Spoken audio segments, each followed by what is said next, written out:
Moni ha. Ibalo ko nag-recorda na niyo diha, recorda. Hey, kakatawanan.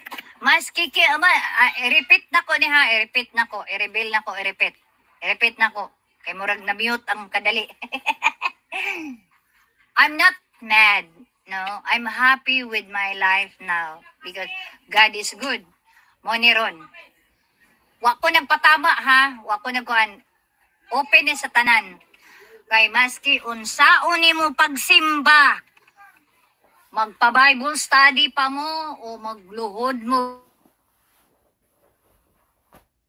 padung da kay kung tinud anay ka nga giribuin nimong Ginoo sa imong kinabuhi, dili na mamakak, dili manglibak, dili mangdaot, dili manguan bitaw kanang magpaki-speed bitaw nga sa tao nga kanang papiling bitaw nga ako ang kuan, ako ang biktima, ako ang kuan, ana-ana.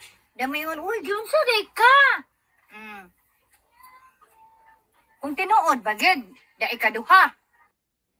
Kahibalo, dili sa ingon nga kanang, dili sa ingon nga, magbuot day siya, nga muadto ko sa anak nga channel. Walay magbuot, bisan asa ta muadto sa channel. Kung tinud-anay nga naang Ginoo sa inyong, naang Ginoo, naang presensya sa Ginoo sa inyong kugalingon, kay balo mo nga, ang sa banner na lang, naong nako, di, ayaw na mo pag-anha sa mga negative. Kademonyo man na. Demonyo na siya.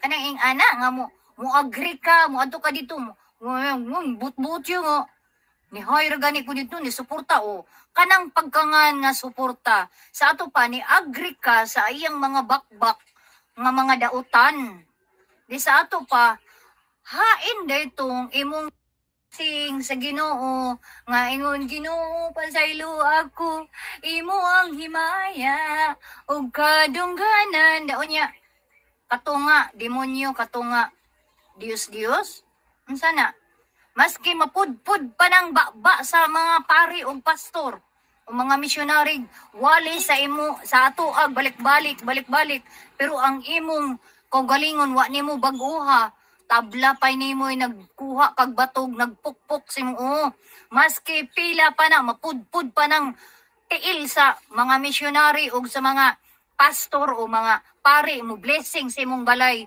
mag-Bible study ba mo kalima, pero ang imong kugalingon wa nimo baguha wa gihapon